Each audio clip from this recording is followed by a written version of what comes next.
Honestly, like the lighting's not even half bad here. Like, why is it not able to focus? Okay, there we go. Hey guys, so it's been a few days since I posted like the video asking for questions for my Q&A. I just got back from my 9 a.m. class. I have 9 a.m. class 2 days out of 5 days of the week, and it's a great class. It's just terrible waking up. Anyway, on my whereabouts right now, this is my dorm's computer cluster, in case you couldn't figure it out by that desktop computer that is in here. I don't know, I feel like people generally don't have desktops in college, unless they do hardcore things, but usually if you do hardcore things, you don't have a Mac desktop. So anyway, also I'm like legit wearing PJs because I did not bother changing to go to class at 9 a.m. My next class is at 1:30, so I have a little bit of time in between right now to just answer your questions. Okay, so okay, these aren't like in order chronologically. Also, okay, I don't even know. Oh yeah, I won't have like time to answer all the questions in this video, so definitely let me know if you want a part 2 or something.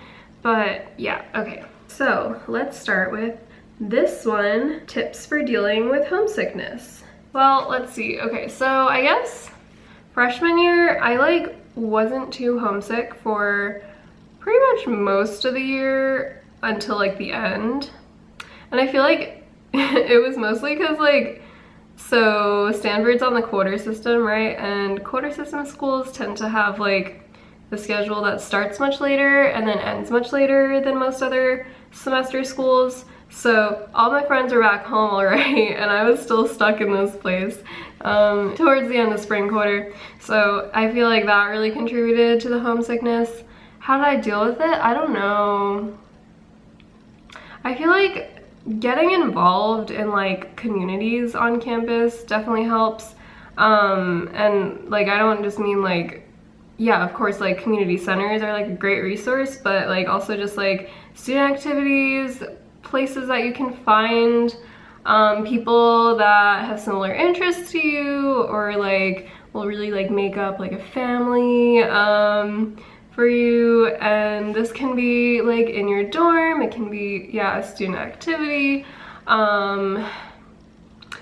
Just find a sense of home on campus so that when you're not in your like familial home, you'll still get those vibes and that energy. Yeah. What are some of your favorite books? Okay, okay, let's talk about 1,000 Splendid Suns by Khaled Hosseini.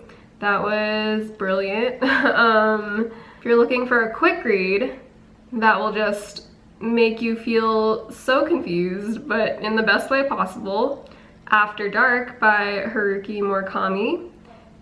Really, yeah, really, it's a really like good taste of his work in general, and it's really quick compared to like some of his other works like 1Q84. That's impossible to read and I haven't gone through it yet. So, and I've been working on it for like 2 years. Oh my god, okay, anyway, well, working on it. Anyway, what's the third? Song of Solomon by Toni Morrison. Fuck, that book changed my life.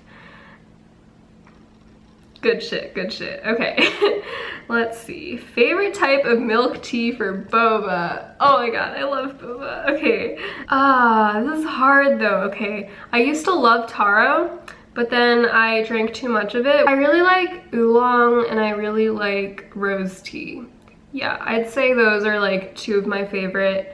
I usually, classic boba pearls is like usually a safe choice unless like you're not like picking it up immediately. Like if you're having a friend get it for you and you won't get it until later, then the pearls will get very hard and tough to chew. So lychee jelly is also a very safe choice for me. 100% sugar. 25% ice. That's generally what I get, yeah. What do I think I want to major in? Okay, actually, I think I'm like getting there on picking a major finally. We get until the end of sophomore year to pick a major. So I am right now debating between, so we have a communication major, and we also have a major called STS, which stands for Science, Technology, and Society. And there's like 5 tracks within that major. So if I were to pick that major, I would probably pick the communication and media track. In-N-Out versus Shake Shack versus Five Guys. Oh my god. Okay, this is a very contentious topic. For sure, Shake Shack, for sure. Like, oh my god, you Californians don't even get it. Shake Shack is amazing. Okay, Five Guys, we also have that on the East Coast. It is fine. It's great that you can get as many toppings as you want for like one price, right? I don't really like the fries that much. Probably unpopular opinion. They're just too thick for me, and they have skin on them, and I like my fries to be hella processed, like McDonald's level processed. Like, that is some good fry shit, you know? In-N-Out, the fries taste like styrofoam for the most part. Very affordable. That's its one plus. But everything tastes dry to me. And the animal fries, I tried them for the first time this summer, and they were just not that great. Yeah, that's my opinion. Okay, congrats on 2K, man. Oh, thanks. It's not a question, but thank you. When was your most stressful time at Stanford? Oh my god. Okay, probably winter quarter last year was my most stressful time. Just because I was taking way too many classes, which is probably like a common theme, I think, for like Frosh to do. Like, fall quarter, they're just like chilling with their 12 to 15 units, and then winter quarter comes along, they're like, oh, I can handle more, and then they take fucking 20 units. Not a good idea, no matter how easy you think the classes you sign up for are, like, they will probably be a lot more than you expect them to be. And so I really just suggest sticking to like good like 15 to 18 units after first quarter freshman year. Like, just chill, man. You got 4 years here. You got time. Don't that was a bad quarter. Okay. I'm currently at UMass. Any advice on how to transfer into schools like Stanford? So this is definitely not what you want to hear, but the transfer rate to Stanford, at least, is like incredibly low, and so low in fact that they can fit all of the transfer students in like a quarter of one of our dorms. And they do that. They like house all the transfer students in that one dorm for some reason. Damn, my friend is texting me here about what's going on at CMU right now, and it's just fucking horrifying. Anyway, so it's not that you shouldn't try. If you really do want to transfer here, you should definitely try. It's just that you will probably have had to done something. You will probably have had to have done something, that's what I meant, like truly remarkable in the time that you were in the college that you're transferring from in order to get in. I don't know, it's like, it's less than 1%, the transfer rate. Yeah, so yeah. Any tips for starting a new YouTube channel? Ooh, that's a good one. So how I went about starting my YouTube channel was kind of unconventional, I guess. I don't know. One of my first videos was like it kind of went viral in like I guess, so I'd been watching YouTube for like years before I started my channel, and like, I don't know, I just tried to make videos that I myself would have wanted to watch. And one of those videos was a college decision reaction video because I was like so into those at the time, and I guess a lot of other people were too. So yeah, so that's kind of where I started my channel at. And then I started making vlogs because I really liked watching vlogs. And so like tips for starting, I think, yeah, you should just go for it. Like, don't worry about making your first video perfect.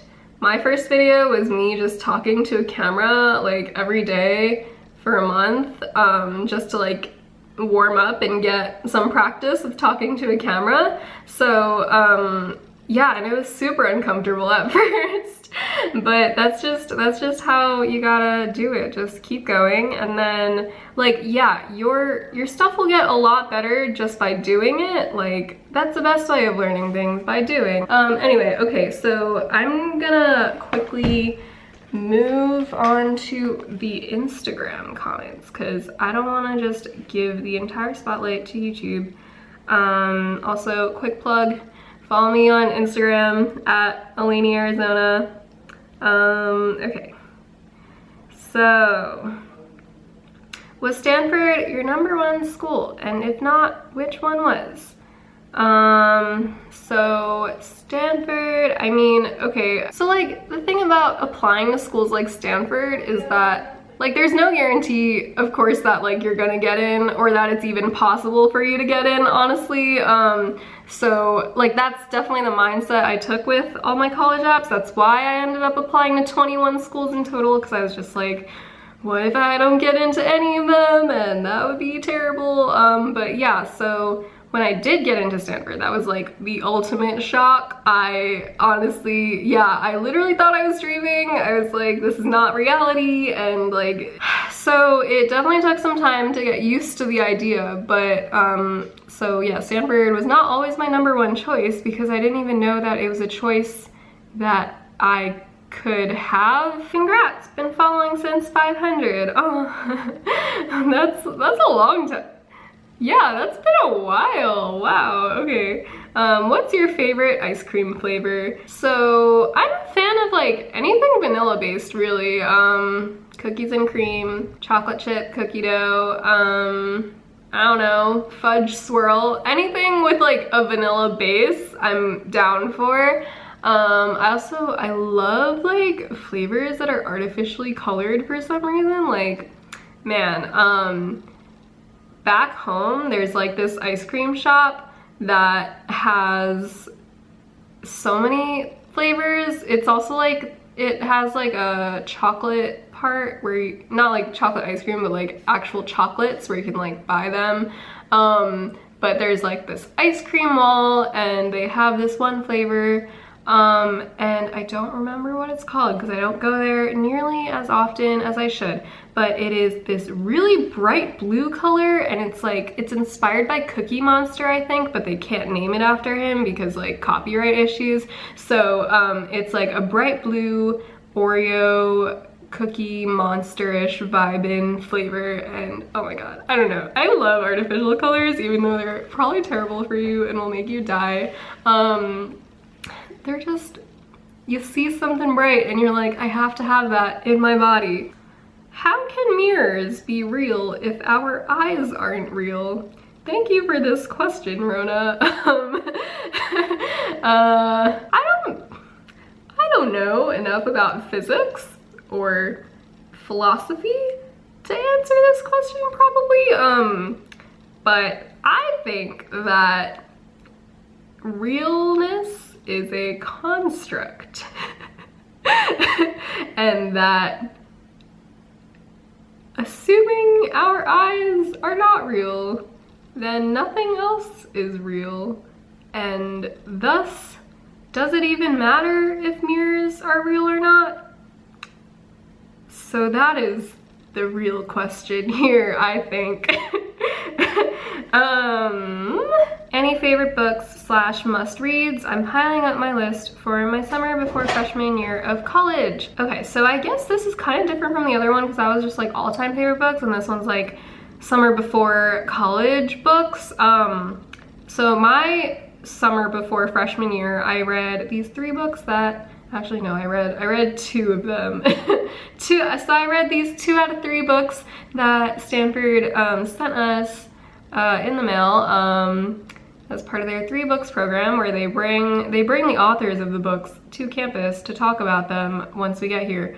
Super lit, but anyway, so I read We the Animals by Justin Torres and We Need New Names by No Violet Bulawayo. And they were fucking phenomenal. So if you want book recs, those are the recs I have for you. This summer I read a few books. I read Caucasia by Danzy Senna, and I read Yellowface by David Henry Hwang.